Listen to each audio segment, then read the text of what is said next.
আসসালামু আলাইকুম রহমতুল্লাহি ওবারাকাতুহু। আমি আশা করি আল্লাহ তাআলার অশেষ রহমতে আপনারা ভালো আছেন, সুস্থ আছেন। আলহামদুলিল্লাহ। আজকে পবিত্র জুমার দিন, এই আসরের নামাজ আদায় করার পরে ছোট্ট একটি দোয়া আমি শিখিয়ে দেব। এই দোয়াটি যদি মাত্র 10 বার পড়েন, আল্লাহ রব্বুল আলামিন আপনাকে ফেরেশতার মাধ্যমে হলেও সাহায্য করবেন। গায়েবী সাহায্য আপনার পরিবার সংসারে আসবে ইনশাআল্লাহ। অত্যন্ত গুরুত্বপূর্ণ একটি আমলের ভিডিও, অনুরোধ করছি অন্তত আমলের উদ্দেশ্যে হলেও ভিডিওটি সম্পূর্ণ দেখুন। ইসলামের জুমাবার একটি মর্যাদাপূর্ণ দিন। এই প্রসঙ্গে রাসূলুল্লাহ সাল্লাল্লাহু আলাইহি সাল্লাম বলেন, দিবসসমূহের মধ্যে জুমার দিন শ্রেষ্ঠ এবং তা আল্লাহর কাছে অধিক সম্মানিত। হাদিসে আরও বর্ণিত হয়েছে, সূর্য উদিত হওয়ার দিনগুলোর মধ্যে জুমার দিন সর্বোত্তম। এই দিনে আদম আলাইহিস সালামকে সৃষ্টি করা হয়েছে, এই দিনে তাকে জান্নাতে প্রবেশ করানো হয়েছে এবং এই দিনে তাকে জান্নাত থেকে বের করা হয়েছে। তাই জুমার দিন অত্যন্ত ফজিলতপূর্ণ একটি দিন দিনী ভাই বোনেরা। হাদিস অনুযায়ী এই জুমার দিনের আসর সময়টি আবার খুবই গুরুত্বপূর্ণ। এই সময় মুমিনদের জন্য বিশেষ কিছু আমলের কথা বলা আছে হাদিসে, আর সেই আমলগুলোর মধ্যে দোয়া, জিকির, ইস্তেগফার ইত্যাদি করতে পারেন। এছাড়াও আসর থেকে শুরু করে মাগরিবের আগ মুহূর্ত পর্যন্ত এই সময়টিতে একটি ছোট্ট দোয়া পাঠ করলে আল্লাহ তাআলা আপনাকে সাহায্য পাঠাবেন। গায়েবী সাহায্য আপনার পরিবার সংসারে আসবে। জুমাবারে যে দোয়া কবুল হয় এটির দলিলও বুখারী শরীফে আছে। জুমাবারে একটি সময় আছে দোয়া কবুলের কথা বলা হয়েছে হাদিসে। আবু হুরায়রা রাদিয়াল্লাহু তাআলা আনহু থেকে বলা হয়েছে, আল্লাহ রাসূল সাল্লাল্লাহু আলাইহি সাল্লাম বলেছেন, জুমার দিনে এমন একটি সময় আছে যেই সময়টা যদি কোনো মুসলিম নামাজ আদায়রত অবস্থায় থাকে এবং আল্লাহ তাআলার কাছে কিছু চায়, তাহলে মহান ও সর্বশক্তিমান আল্লাহ তাকে তা দান করেন। আর সেই মুহূর্তটি তোমরা আসরের শেষ সময়ে অনুসন্ধান করো।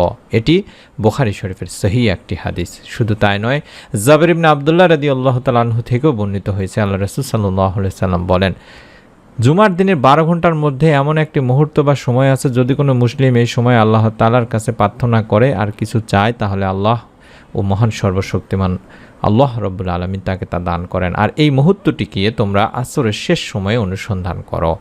জেনে রাখা জরুরি দিনী ভাই বোনেরা, আসরের শেষ সময় বলতে কিন্তু সূর্য ডোবার আগ মুহূর্তকে বোঝানো হয়। আব্দুল্লাহ ইবনে সালাম রাদিয়াল্লাহু তাআলা আনহু বলেছেন, জুমাবারে আসরের পর থেকে সূর্যাস্ত পর্যন্ত দোয়া কবুল হয় এবং বিখ্যাত সিরাত গ্রন্থ জাদুল মাওয়াদেও এটি বলা হয়েছে যে জুমার দিন আসরের নামাজ আদায়ের পরে দোয়া কবুল করা হয়। সুবহানাল্লাহ। তাই এই আসরের নামাজ আদায় করার পর থেকে মাগরিবের আগ মুহূর্ত পর্যন্ত সময়টিতে আমরা বেশি বেশি দরুদ ও ইস্তেগফার পাঠ করব এবং আল্লাহ রাব্বুল আলামিনের কাছে এই ছোট্ট দোয়ার মাধ্যমে সাহায্য চাইব, গায়েবী সাহায্য চাইব। দরুদ পাঠ করব এই জন্য যে হাদিসে উল্লেখিত ফজিলত যত আছে এই লাভের জন্য হলেও আমাদেরকে বিশেষ করে পবিত্র জুমার দিনে বেশি বেশি দরুদ পড়তে হবে দিনী ভাই বোনেরা। কারণ আবু উমামা রাদিয়াল্লাহু তাআলা আনহু থেকে হাদিসে বর্ণিত, আল্লাহ রাসূল সাল্লাল্লাহু আলাইহি সাল্লাম বলেছেন, আমার উপর তোমরা জুমার দিন বেশি বেশি দরুদ পাঠ করো, কারণ আমার উম্মতের দরুদ পবিত্র জুমার দিন আমার কাছে পৌঁছানো হয়। আর যে ব্যক্তি আমার উপর সবচেয়ে বেশি দরুদ পাঠাবে সেই ব্যক্তি কিয়ামতের দিন আমার সবচেয়ে নিকটতম হবে। তারগিব শরীফের একটি হাদিস। তাই জুমার দিন আমরা বেশি বেশি দরুদ পাঠ করব দিনী ভাই বোনেরা। যারা বিভিন্ন ধরনের সমস্যা আছেন, আল্লাহর সাহায্যের প্রয়োজন, আপনারা আজকে এই পবিত্র জুমার দিন আসর থেকে শুরু করে মাগরিবের আগ মুহূর্ত পর্যন্ত এই সময়টিতে এই ছোট্ট দোয়াটি 10 বার পাঠ করবেন। আল্লাহ তাআলা আপনার সকল সমস্যার সমাধান করে দেবেন গায়েবী সাহায্যের মাধ্যমে হলেও।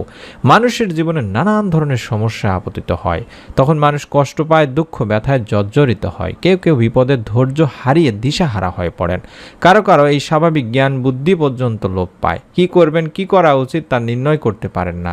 এই ধরনের অবস্থা থেকে পরিত্রাণের জন্য মানুষ আল্লাহ তাআলারই কাছে সাহায্য কামনা করবে, আল্লাহ তাআলারই কাছে সহযোগিতা প্রার্থনা করবে। এটি স্বাভাবিক, যেন আল্লাহ রব্বুল আলামিন তার সমস্ত সমস্যার সমাধান করে দেন, সমস্যা মুক্ত করে দেন, বিপদ থেকে মুক্তি দান করেন।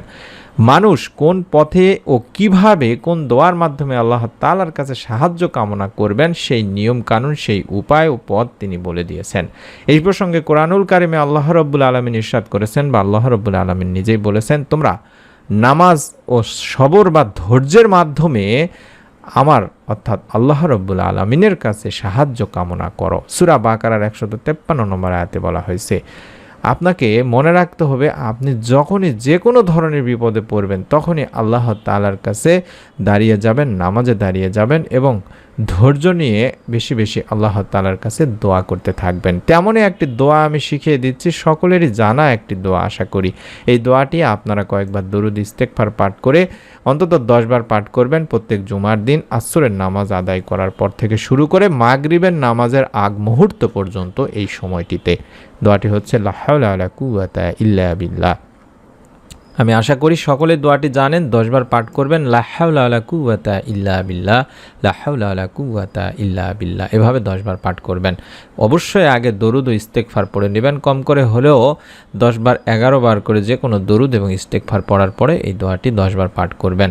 এই দোয়াটিতে আমরা যেটি বলছি বা এই দোয়াটির অর্থটি হচ্ছে যে আল্লাহর সাহায্য বা সহযোগিতা ছাড়া কারোরই ভালো কর্মের দিকে এগিয়ে যাওয়ার এবং খারাপ কর্ম থেকে ফিরে আসার সামর্থ্য নেই। এই সাক্ষ্য যখন আপনি দেবেন তখনই আল্লাহ রাব্বুল আলামিনের পক্ষ থেকে আপনাকে সাহায্য পাঠানো হবে। আপনার সমস্ত প্রকার সমস্যার সমাধান আল্লাহ তাআলা গায়েবী সাহায্যের মাধ্যমে হলেও সাহায্য করবেন। মনের মধ্যে শতভাগ বিশ্বাস নিয়ে আমলটি অবশ্যই পবিত্র জুমার দিন আসর থেকে শুরু করে মাগরিবের আগ মুহূর্ত পর্যন্ত এই সময়টিতে যারা করবেন তারা একটি নিয়ত করে ফেলুন। ভিডিওটিতে অন্তত একটি করে লাইক দেওয়ার মাধ্যমে আপনার নিকট আত্মীয় স্বজনদেরকেও এই ছোট্ট আমলটির কথা বলবেন। আল্লাহ রাব্বুল আলামিন চাহে তো আপনার পরিবার সংসারে গায়েবী সাহায্য আসবে ইনশাআল্লাহ। নতুন পরবর্তী ভিডিওটিতে আমরা এরকম নতুন কোনো আমল নিয়ে আলোচনা করব। সেই ভিডিওটি যাতে মোবাইলে পেয়ে যান তার জন্য চ্যানেলটি সাবস্ক্রাইব করে বেল বাটনটি অন করে রাখার অনুরোধ করছি। সকলেই ভালো থাকুন, সুস্থ থাকুন। আসসালামু আলাইকুম ওয়া রাহমাতুল্লাহি ওয়া বারাকাতুহু।